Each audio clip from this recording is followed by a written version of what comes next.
Hai, Assalamualaikum. Anda bersama dengan saya, Nurhana Ismail, dan anda sedang menyaksikan Bisnes Alternatif, dan kami istimewanya bersiaran di PICC bersempena dengan World Islamic Economic Forum.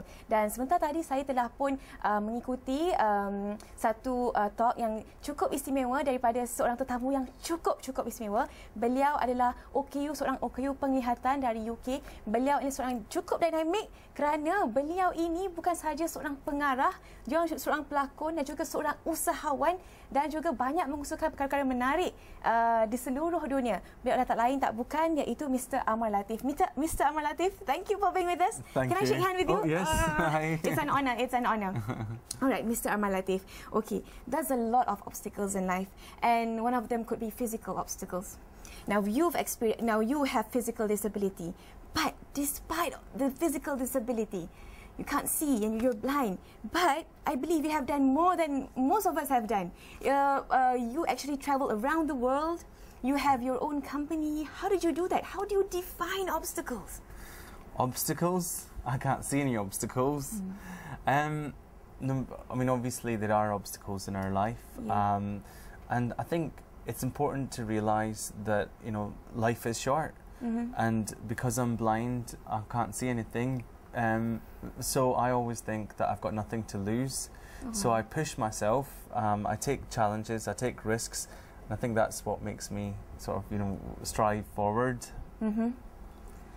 Very inspirational. Okay, you're 37 years old, still young, but the BBC company, they actually they have put trust in you as a director for a TV program. Some people might think that, what does this blind guy have that I don't have, you know? So how do you see that, you know, people questioning, you know? Well, I've directed for you know, a few TV programs. One of them was Channel 4, which is one of the channels in the UK. So I was a blind director filming a documentary around Florence in Italy. And yeah, I mean, you know, the prospect of a blind TV director, you know, freaks out, you know, many sighted people. And I don't know if I reassured them or made them even more worried when I gave them my reasoning, you know, why I wanted to be a director. I said, you know, well, you know, I'm blind. I can't watch any TV programs, so it naturally seemed like the right thing to do is to direct them. Yes. So yeah, and then I directed this TV program called Sightseeing Blind. So yeah. How do you think the response from the viewers? Do they like your show? I hope so. It went well. But as you know, when you're a director, you're not taking part in the actual show. But I worked very closely with the cameraman and you know, the producers, and it was very interesting for them as well. It was a unique experience. But in my mind's eye, although I can't see, I can visualize the world around me. So I can say to the editor, actually, I want a scene that shows this, or, you know, I want a beautiful sunset, you know, and edit out that bit. I get people describing things to me, and then I make the decisions. Okay, Mr. Amar Latif, I'm curious. Seeing is believing, and I know that you're an adventurous person. You travel around the world and you do extreme activities. Okay, because people like me, I can see. So there goes my adrenaline rush. So how do you get the adrenaline rush? Because obviously you can't see. So how do you get that adrenaline? Well, I get it partly from the descriptions of people around me. So when I'm up a 5,000-foot volcano, and somebody... You've been there? Yes, in Nicaragua. And I had a sighted person with me, and we were on a very narrow ledge. And he said, don't walk 2 minutes. How narrow is the ledge? It's very, very narrow. He goes, you know, don't move 2 inches to the right because there's 1,000-foot drop into the water. And then don't walk 2 inches to the left because there's another 1,000-foot drop. 2 inches? That's right. Okay, and that's then, very narrow. You just think, okay. So through the description, you get that adrenaline rush? Through the description and knowing that your life is in danger. You know, so when walking on a very narrow ridge. We do, I've done skiing. I do a lot of skiing.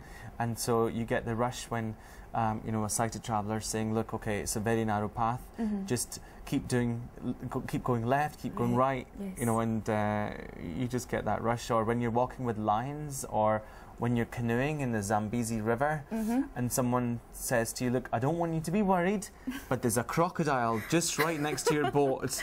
How can you not have the adrenaline rushing through your body? Given the right and exact description, you will have the adrenaline rush. All right. Okay, Mr. Amar, as a Muslim, you who practice Muslim values, do you find that these values actually help you to overcome all the obstacles and also the challenges as a blind, and doing and managing all sorts of things, from directing to managing business and a world traveller, of course? Do you find that helpful? Yeah, I think if you're calm and you have patience and you have a positive mindset, and they're all things that, you know, come from you know, our religion as well. That can help any situation. You know, if you change your mindset, you can make something that is really bad into something that is very good. So definitely, you know, those kind of things definitely help.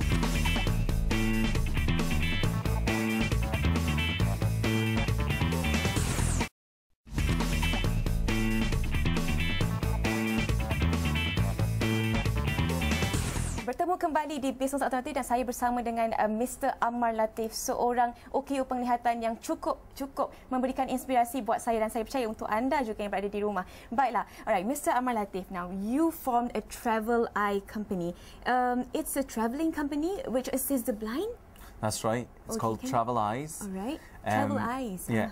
With an S. That's right, with an S. And so basically I was blind and I wanted to see the world. And I know that there's just so many things in this beautiful world that we all live in that I wanted to experience. And because what I wanted didn't exist, I thought, well, either you do without or you got to build it yourself. So that's why I set up Traveleyes. And yeah, I'm sure there are a lot of challenges, you know, to set up the Traveleyes company.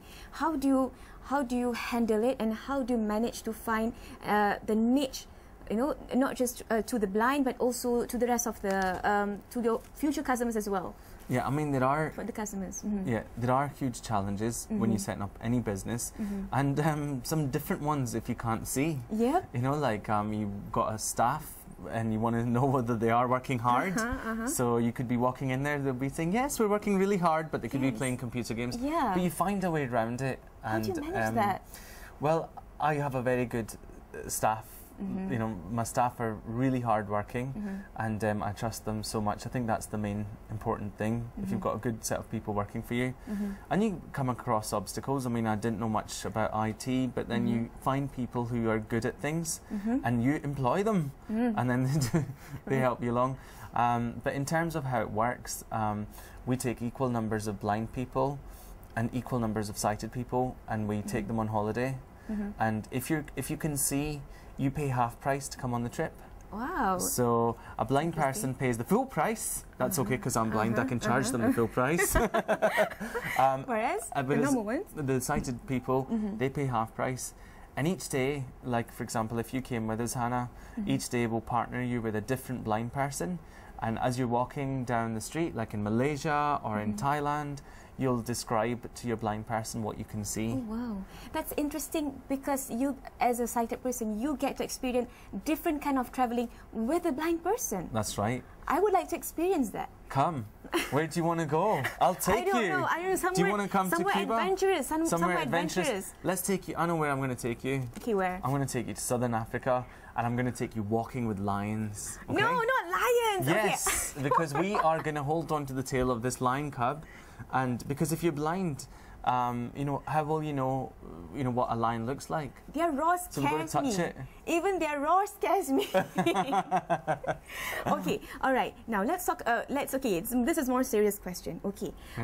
Now, although you set up this travel eye company, you know, traveling, you assist the blinded for to travel. Now, how do you gain profit, and how do you sustain your company? Good question. I mean, every company needs to make a profit, otherwise, you're bankrupt.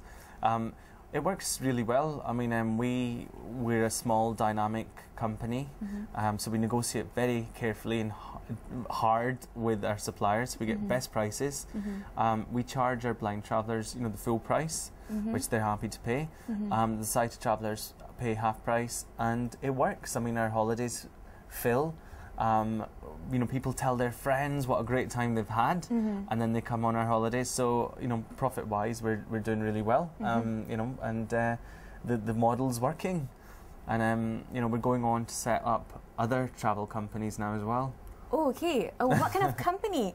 I was about to ask you, moving forward, what's your future plan? You really have. I'm basically setting up another company which is launching in January. Oh, okay. And it's called Socialise. Socialise, okay. Socialise. What does it do?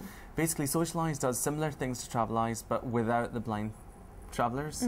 So it's just everyone's sighted, and you travel in a group of about 20 people. Okay. And the main theme is going to great places, but socialising as well.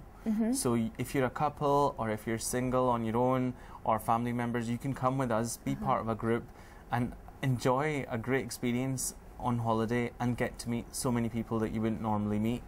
So people from all over the world join Socialise. That's brilliant. Do you know why I think it's brilliant? Right. Because through my experience, I discovered that the only basic human needs, human needs to socialise is we need to communicate. We do, yes, that's right. We need to communicate. And the communication is so important, yes, isn't it? Yes, it's important. Yeah, and I think with Socialise, we go outside our comfort zone. We live in our own little space. We have our own little friends, but wouldn't it be great, like, if you went to exotic places and you met people from different parts of the world, and then you can go for free holidays and stay with them? Oh no, not that, because you want to come with Socialise, right? Socialise and have fun. That's right. At the same time, Mr. Amar. Unfortunately, we don't have that much time. Although I would want to ask so many questions to you, but maybe after this. Okay. Thank you so much. Thanks. Thank you so Lovely much. Thank you so much. Right. Okay, baiklah saudara, itu sahaja masa yang kita ada di Bisnes Alternatif. Saya harap anda semua mendapat inspirasi dengan tetamu kita ini, Mr. Amar Latif, dan itu sahaja masa yang saya akhiri. Apa kata kita lihat dahulu kod ini.